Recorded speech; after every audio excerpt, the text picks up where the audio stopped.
여류 작가 유한진 씨가 쓴 책 가운데 우리를 영원케 하는 것이란 책이 있습니다. 그 책자에 아주 재미있고 의미 있는 이야기 하나가 나옵니다. 어느 날 하루살이와 메뚜기가 재미있게 놀고 있었습니다. 저녁이 되자 메뚜기 하는 말이, 얘야, 오늘 실컷 놀았으니 그만 놀고 내일 또 만나서 놀자라고 이야기하는 겁니다. 하루살이는 그 말이 무슨 말인지 도무지 이해가 될 수 없습니다. 왜냐하면 하루살이에게는 내일이 없기 때문입니다. 그 다음 날 메뚜기가 개구리와 함께 놀았습니다. 하루 종일 잘 놀고 또 며칠 동안 잘 놀았습니다. 겨울이 가까이 오자 개구리가 메뚜기에게 하는 겁니다. 얘야, 우리 한동안 신나게 잘 놀았지? 추워지는 겨울이 오니까 겨울 지난 다음에 내년에 다시 만나서 놀자. 메뚜기는 이 개구리가 하는 말을 도무지 이해할 수가 없는 겁니다. 왜냐하면 메뚜기에게는 내년이었기 때문입니다. 내일도 있고 내년도 있습니다. 그러나 하루살이에게는 내일이 없으니 내일을 모르고 메뚜기는 내년이 없으니 내년을 모른다는 겁니다. 이 이야기는 우리의 삶 가운데 많은 것을 이야기해 줍니다. 우리가 경험하는 것, 아니 내가 경험하는 것, 그 경험하는 세계에 집착하며 거기에 갇혀 있으면 내가 처한 그 세상밖에 모른다는 겁니다. 더 넓은 세상, 더 큰 세상을 만나거나 볼 수 없다는 거지요. 오늘 본문의 말씀은 한 과부에 관한 이야기입니다. 시돈 지방의 사르밧 과부라고 하는 여인이 살았는데 그 땅에 흉년이 들었습니다. 마지막으로 조금 남은 가루와 기름을 떡으로 만들어 먹고 아들과 죽으려 합니다. 그때 엘리야가 나타나서 떡을 줄 수 있겠느냐라고 묻습니다. 그러자 이 사르밧 과부가 엘리야에게 설명합니다. 나는 떡이 없고 다만 통에 한 움큼의 가루와 병에 기름이 조금 있습니다. 내가 마지막으로 나뭇가지를 주워와 내 아들과 함께 떡을 만들어 먹고 죽으려 합니다. 이 이야기를 들은 이 엘리야가 과부에게 말합니다.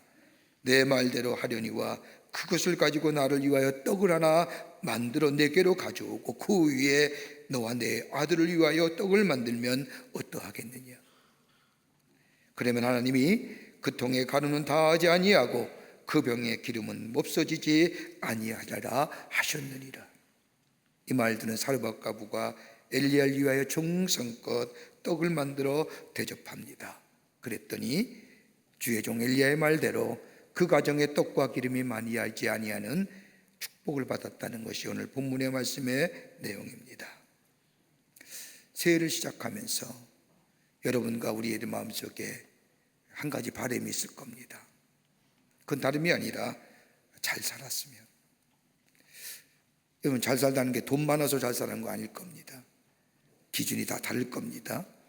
우리 하나 잘 살았으면, 우리 마음속에 평안함이 넘쳤으면, 화려한 차는 아니어도 안전한 차를 타고 다니는 것 싶은 마음처럼, 비싼 집은 아니어도 안락한 집에 살고픈 마음처럼, 내 방은 좀 불편해도 아이들이 있다고 한다면 아이들이 공부하는 방은 불편하지 않았으면 좋겠다는 마음, 누구나 다 가지고 있는 잘 살고 싶은 마음일 겁니다.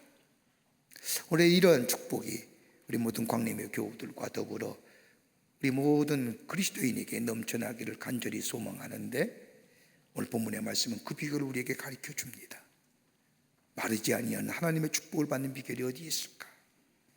오늘 본문의 말씀을 통해서 함께 말씀을 나누며 은혜 받기를 원합니다.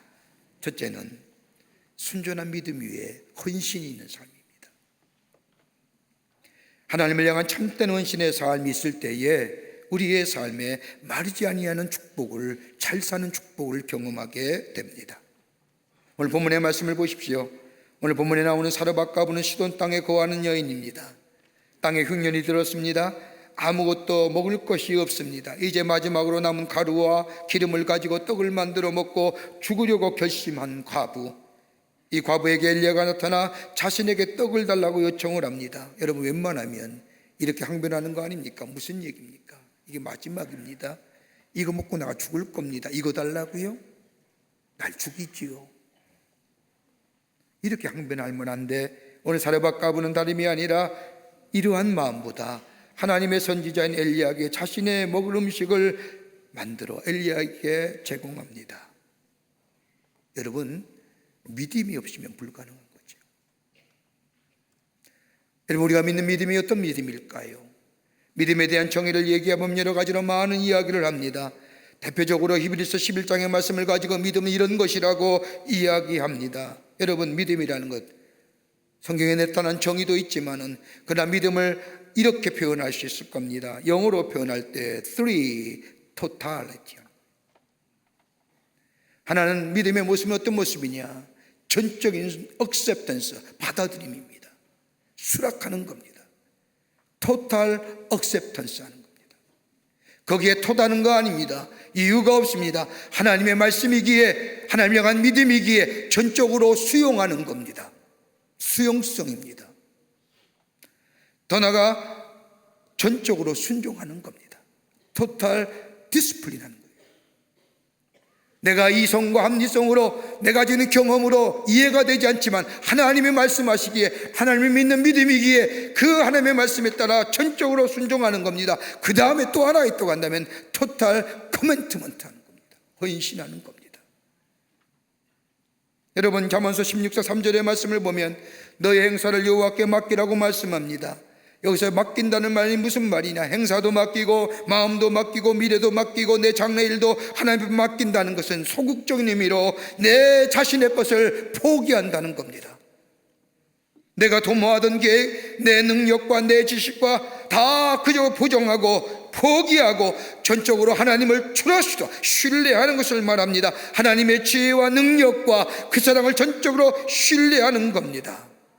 이게 믿음의 모습입니다. 오늘 사르밧 과부가 그랬습니다. 엘리야가 와서 마지막 것을 달라 할 때 이 여인은 하나님을 전적으로 신뢰하는 마음을 가지고, 믿음을 가지고 소극적으로 자신의 것을 포기하는 마음으로, 그 소극적임에서의 자기 자신을 포기한다는 것은 내 입장에서 보면 적극적인 면이지만 그것을 포기하고 하나님께, 엘리야에게 드렸다는 겁니다.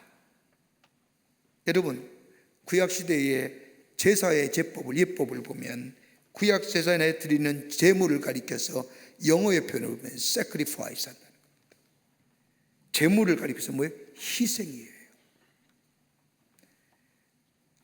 이 의미는 다른 것이 아니라 제물에는 희생이 있어야 된다는 겁니다.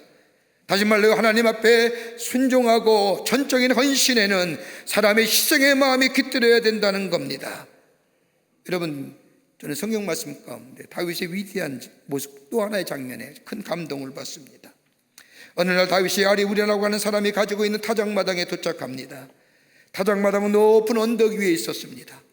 이 언덕 위에 올라가면 예루살렘이 한눈에 들어오게 됩니다. 전망이 좋은 언덕에 올라와 보니 다윗의 마음에 큰 기쁨이 생겼습니다. 이곳에서 하나님 앞에 예배 드렸으면, 이 아름다운 장소에서 하나님 앞에 예배 드리면 얼마나 좋을까 생각하니 다윗, 무엇 찬양하고 싶은 마음이 생겼을 때에, 그때에 그 아리우나의 타작마당의 주인 아리우나가 다윗의 마음을 알아보고 찾아와서 얘기합니다. 자신의 가지고 있는 소와 말을 제물로 드리겠으니 이 제물을 가지고 하나님 앞에 예배하십시오. 그자 다윗이 거절합니다. 그냥 받을 수 없다는 겁니다. 아리우나가 다시 한번 강변합니다. 아니요, 받으시오. 당신은 나의 왕이십니다. 이것 가지고 하나님 앞에 여기서 제사드리면 하나님이 기뻐 받으실 겁니다. 강변해도 이 다윗이 거절합니다. 그러면서 받을 수 없다고 얘기하면서 사무엘하 24장 24절 이하의 말씀을 보면 다윗이 이렇게 얘기합니다. 내가 값을 주고 내게서 살이라. 값이 없이는 내 하나님 여호와께 번제를 드리지 아니하리로다. 내가 산다는 거예요. sacrifice, 제물이에요. 하나님 앞에 예물 드리는 것, sacrifice, 제물, 희생하는 거예요. 제물에는, 하나님에 드려지는 예물에게는 나의 땀과 나의 희생과 나의 정성이 담겨져 있어야 된다는 겁니다. 이것이 다윗의 태도입니다. 그러기에 하나님은 이후에 이 아리우나 타작마당에서 그 자리에 하나님의 성전 예루살렘 성전을 짓는 터전을 세우십니다.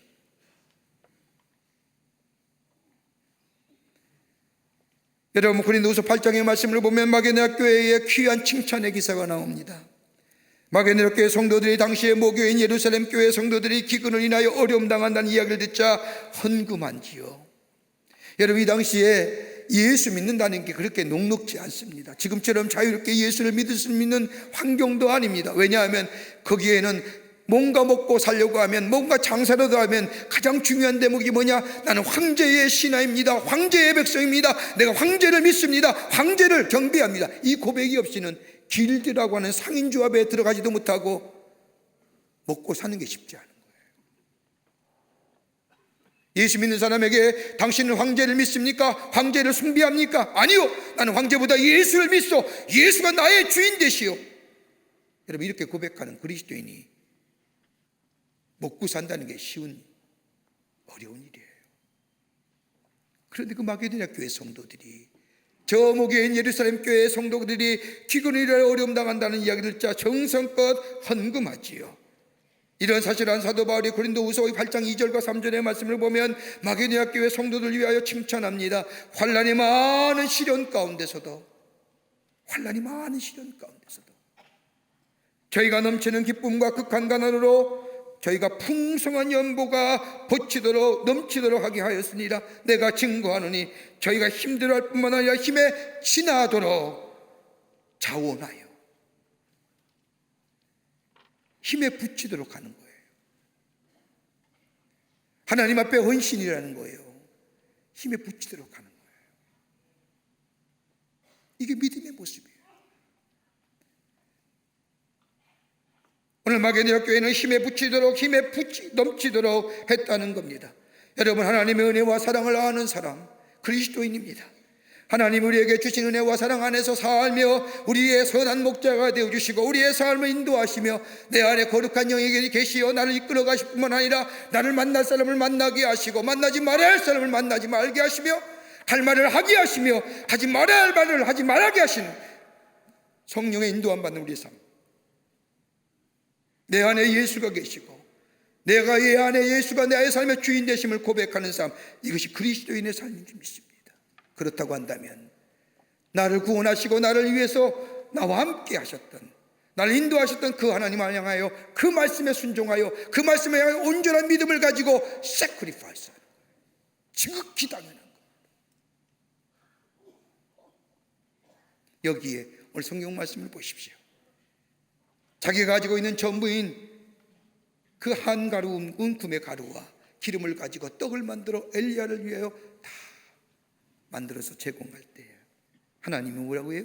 흉년 속에서도 마르지 아니하는, 하나님을 향하여 온전한 희생의 제물을 가지고 하나님 앞에 헌신하는 삶, 하나님 앞에 충성스레 쓰는 자에게 하나님은 저 사르밧과 부처럼 마르지 아니하는 기름과 마르지 않는 가루와 풍요로움의 축복을 허락해 주시는 줄 믿습니다. 이 신앙이에요. 제가 대전에서 살 때입니다. 제가 살던 집이 지금도 기억이 나지만 쭉 일자로 되어서 칸을 막아가지고 7가정인가 10가정이 사는 긴 집입니다. 화장실도 공동 화장실이었습니다. 아침에 본 줄 서는 분들이 제법 많았습니다. 여러분 다 기억나시죠? 어렵게 사신 분들 옛날에. 근데 우리 그 집 앞에 펌프가 있었습니다. 여러분 펌프 해보신 분들 아시겠지만 그냥 펌프질 한다고 물 나오는가요? 물을 넣지? 물을 조금 넣어야지요. 그 물은 뭐라고 얘기합니까? 맑은 물이라고 얘기해요. 그 물이 들어갈 때 그 물을 통하여 저 깊이 있는 물이, 생명수의 물이 솟아나 우리의 목을 축이고 우리의 갈증을 해소하지 않습니까? 하나님의 축복도 그런 겁니다. 하나님을 향하여 나의 하나님, 나의 인도자 되시는 하나님, 우리의 선한 목자가 되어주신 하나님을 향하여 예배 드릴 때마다 하나님 앞에 sacrifice, 넘치도록 붙이도록, 그러면 하나님은 저 마중물처럼 우리의 삶 속에 마르지 않는 축복으로, 우리의 삶 속에 풍요로움의 축복으로 하나님께서 허락해 주실 줄을 믿습니다. 두 번째는 부욕해 하시는 하나님을 믿었습니다. 부욕해 하시는 하나님. 오늘 사르밧가브 가만히 보십시오. 엘리야의 이 어떻게 보면 부당한 요구에 그대로 순종합니다. 13절과 14절의 말씀을 보면 내가 나의 말대로 하면 여호와의 말씀이 비를 치면에 내리는 날까지 그 통의 가루가 다하지 아니하고 그 병의 기름이 없어지지 아니하리라. 여러분, 이게 가능한 일입니까?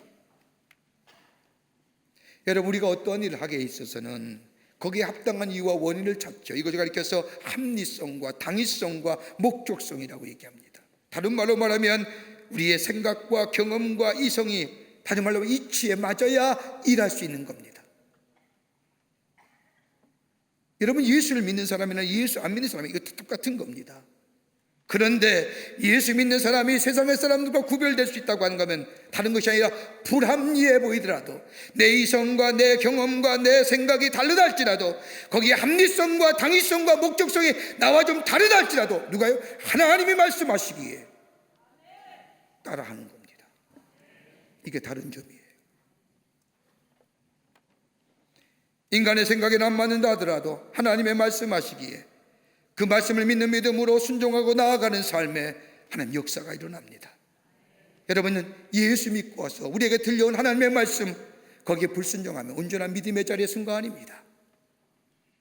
아직도 내 생각이 내 경험이 더 지혜롭고 내 경험이 내 생각이 더 좋다고 하나님보다 앞섰다는 거예요.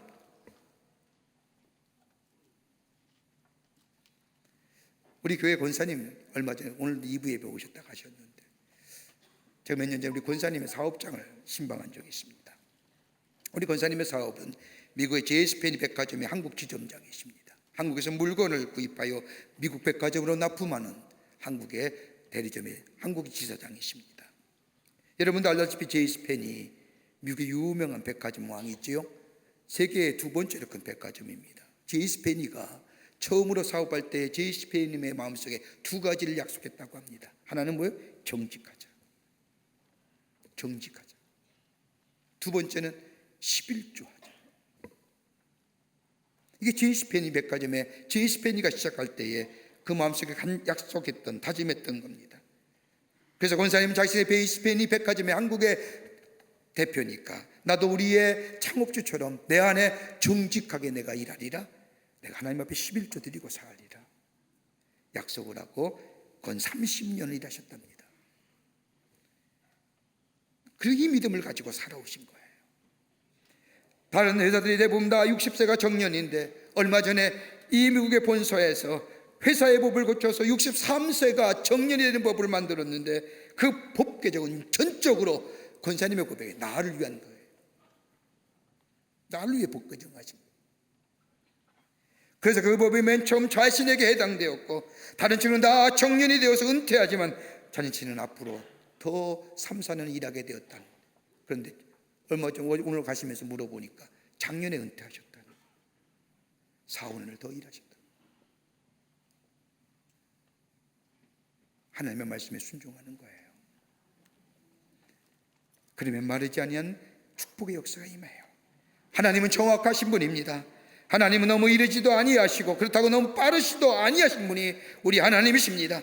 하나님의 축복의 약속은 그 약속이 없이는 우리에게 순종을 요구하지 않습니다. 여러분 사무엘상 2장 20절 30절의 말씀을 보면 하나님 우리에게 말씀하시죠. 나를 존중히 여기는 자를 내가 존중히 여기겠노라. 하나님을 존중히 여긴다는 게 뭘까요? 하나님의 말씀에 순종하는 거죠. 여러분, 여러분의 아내와 남편에게 정말로 존경의 표를 표하는 게 가장 좋은 게 뭘까요? 남편과 아내의 말에 귀 기울이는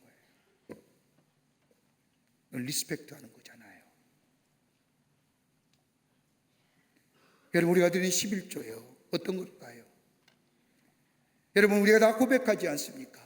하나님 우리에게 재물 얻을 능력을 주셨습니다.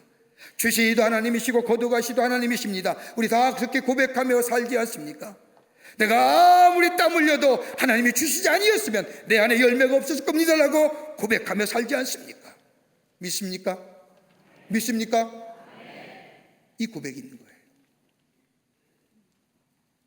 내가 땀 흘렸기에 내가 땀 흘렸지만 하나님이 주시지 아니하면 우리가 열매가 없을 것이다. 모든 것이 내 삶의 주인이시고 다 하나님이 우리에게 주신 것이라고 고백하며 사는 삶, 그 가운데 하나님의 10의 1조이라는 것이 뭐예요? 대표성이에요.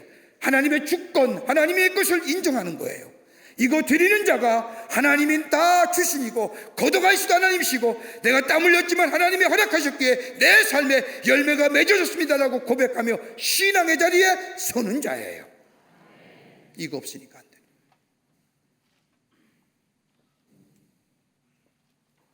여러분, 누가복음 12장의 말씀을 보면 어리석은 부자의 이유가 나와요. 부자의 가을에 소출이 많아서 마음에 생각하기를 내가 곡식에 쌓아둘 곳이 없으니 내 곡간을 얼고 다 크게 짓고 내 모든 곡식과 물건을 거기에 쌓아두리라. 그리고 영혼아, 여러 해 쓸 물건을 많이 쌓아두시니 평안히 씻고 먹고 즐기자라고. 그때 하나님이 그 어리석은 부자에게 얘기하죠. 오늘 밤 내 영혼을 도로 찾아가면 그러면 내 준비한 것이 누구의 것이 되겠느냐. 여러분 한번 생각해 보십시오. 땀 흘려 일했습니다. 풍성한 열매가 맺었습니다. 이젠 좀 쉴만한데 내 생명 사라져 봐요. 한 번도 선한 일 한 거 없어요. 좋은 일 한 일 없어요. 여러분, 누가복음 12장에 나온 어리석은 부자의 비유의 말씀을 보면 다 그 짧은 이해가 짧은 비유 말씀에 나 무려 13번이나 나만 생각하는 거예요. 다른 사람을 위하여 선한 일, 다른 사람을 위하여 나눠주는 일, 더 나아가 하나님을 위하여 헌신하는 일, 하나님 나라를 위하여 헌신, 아무것도. 그래, 잘 살고 잘 먹고 즐기자. 내 영혼 걷어가면 그 준비한 것이 누구 것이 되겠느냐. 여러분, 이처럼 허무한 인생 어디 있습니까? 한 번도 하나님의 나라를 위해, 한 번도 이웃을 위해 선한 일을 해보내죠.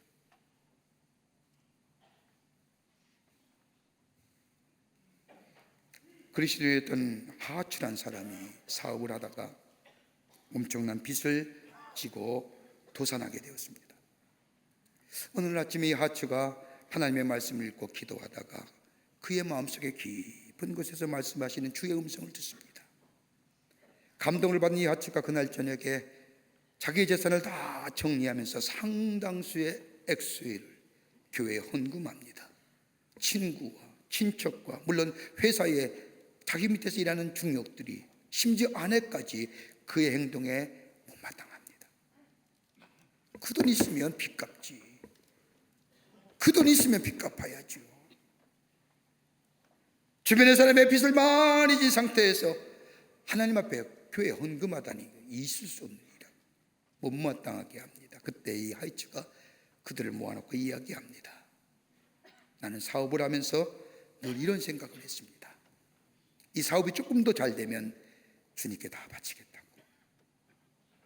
이 사업이 조금만 더 잘 되면 내가 헌신하겠다고. 그런데 오늘 새벽에 우연히 말라기의 말씀을 읽는 가운데 그 말씀 가운데 11조를 드리지 아니함이 하나님의 것을 도적질하는 것임이 하나님의 것을 도둑질하는 것임을 깨닫게 되었습니다. 나는 많은 사람에게 빚을 지고 있습니다. 그런데 가만 생각해 보니까 정작 내가 빚을 지고 있는 분은 바로 하나님이란 사실입니다. 그래서 가장 중요한 분의 빚부터 갚기로 결정했습니다. 그리고 하츠는 10의 1조 헌금했죠. 그 후에 하츠는 사업이 재기하여 성공하였고 신화적인 백만전자가 되었답니다. 여러분, 하나님을 향한 온전한 헌신, 하나님을 향하여 온전한 헌신뿐 아니라 11조의 삶을 통하여 축복받은 일이 너무너무 많아요.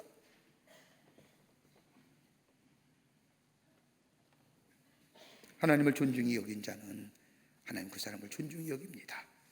하나님을 존중히 여긴 자는 하나님의 말씀에 순종하는 자입니다. 하나님의 주권을 인정하며 그 말씀을 따라 사는 자에게 하나님은 마르지 아니하는 놀라운 하늘의 축복을 허락해 주십니다. 이 믿음이 올해 안에 여러분의 속에 있어서 하나님 주신 풍요로움에 마르지 않는 축복의 역사를 누리며 사시는 복된 여러분 되시기를 주님의 이름으로 부탁드립니다. 끝으로 자신을 드리는 신앙의 소유자가 될 때에 마르지 않는 축복을 경험하게 됩니다. 자신을 드리는 겁니다. 오늘 시돈 지방의 이 사르밧 여인은 전체를 하나님께 드렸습니다. 부분만 드린 것이 아닙니다. 자신이 먹고 죽을 마지막 것을 하나님께 드렸다는 것은 전체를 드렸다는 겁니다. 여러분, 전체를 드린다는 것은 마르지 않는 하나님의 축복을 경험하게 되지요. 여러분, 우리는 가만히 보십시오. 우리 끊임없이 내 것과 주님의 것을 구별하지 않습니까? 그러나 하나님의 눈으로 보실 때는 전체가 다 하나님의 것입니다. 여러분, 물질만 얘기하는 거 아닙니다. 우리의 몸도 가만히 보십시오. 고린도서 6장 20절의 말씀을 보면 너의 몸은 너의 것이 아니라 값으로 산 것이 되었으니 너의 몸으로 하나님께 영광을 돌리라고 말씀합니다. 우리의 몸은 성령이 거하는 전이다. 주님께서 나를 구원하시기 위하여 십자가에 피 흘려 돌아가셨으며 그 피값으로 나를 사서 내가 하나님의 자녀가 되었다면, 여러분, 내 몸은 누구의 것이요? 하나님의 것이요. 그러기에 하나님을 위하여 100% 쓰여져야 되는 거예요.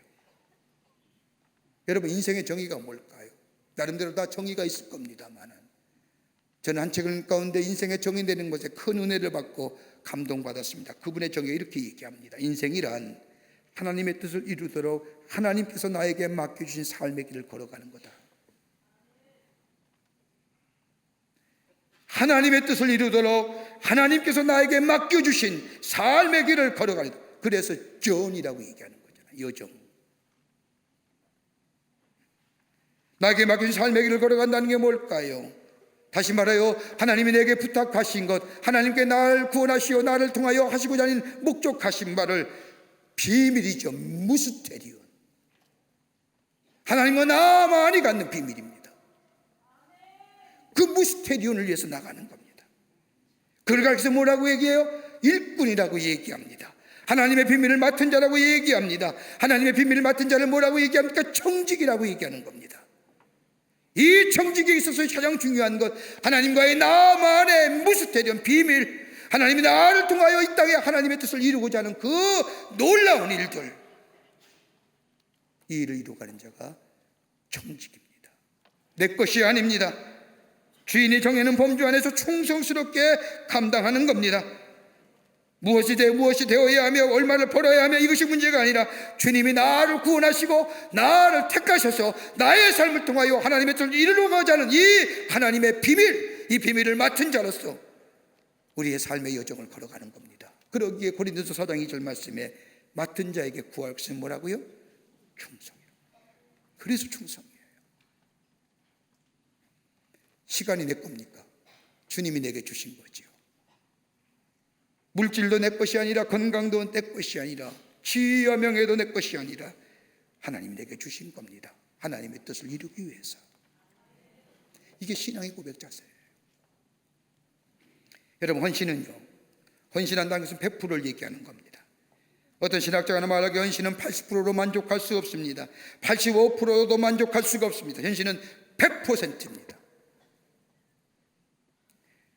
이렇게 얘기하면 너무 나와 거리가 먼 것처럼 얘기하는데, 아내와 남편의 관계를 얘기해 봅시다.